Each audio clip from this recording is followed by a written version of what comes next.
আমাদের এই ক্রান্তিকালে ওনাকে অনেক প্রয়োজন ছিল, ওনার উপস্থিতি। বিএনপির গুলশান কার্যালয়ে এসেছিলাম জাতীয় নাগরিক পার্টি এনসিপির পক্ষ থেকে শোক এবং শ্রদ্ধা জ্ঞাপন করতে।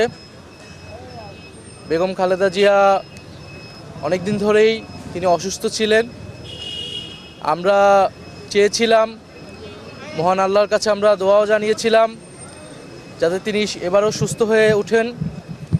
কারণ বাংলাদেশ যেই সংকটকালের মধ্য দিয়ে যাচ্ছে ২৪-এর গণ অভ্যুত্থান পরবর্তী সময়ে আমাদের যেই গণতন্ত্রের অগ্রযাত্রা শুরু হয়েছে নতুন করে, এই সময় বেগম খালেদা জিয়া জাতির অভিভাবক হিসেবে ছিলেন।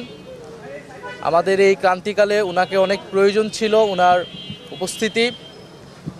বেগম খালেদা জিয়া বাংলাদেশের ইতিহাসে, বাংলাদেশের গণতন্ত্রের সংগ্রামে, সার্বভৌমত্বের সংগ্রামে অবিস্মরণীয় হয়ে থাকবেন।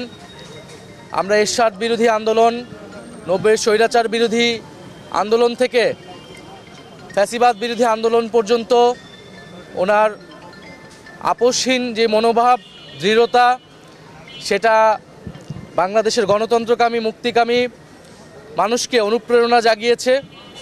এবং আমরা বিশ্বাস করি বাংলাদেশের সার্বভৌমত্ব রক্ষার্থে, আধিপত্যবাদ মুক্ত করতে বাংলাদেশকে এবং গণতন্ত্র প্রতিষ্ঠার এই লড়াইয়ে, যেই লড়াইয়ে আমরা ২৪-এর প্রজন্ম আবারও শুরু করেছে, সেই লড়াইয়ে বেগম খালেদা জিয়া অনুপ্রেরণা হয়ে থাকবেন এই প্রজন্মের কাছে এবং ভবিষ্যৎ প্রজন্মের কাছে। আমরা তার পরিবারের কাছেও শোক জানাই, সমবেদনা জানাই যে এই শোক সইবার শক্তি তার পরিবার এবং সমগ্র জাতিকে আল্লাহ দিক।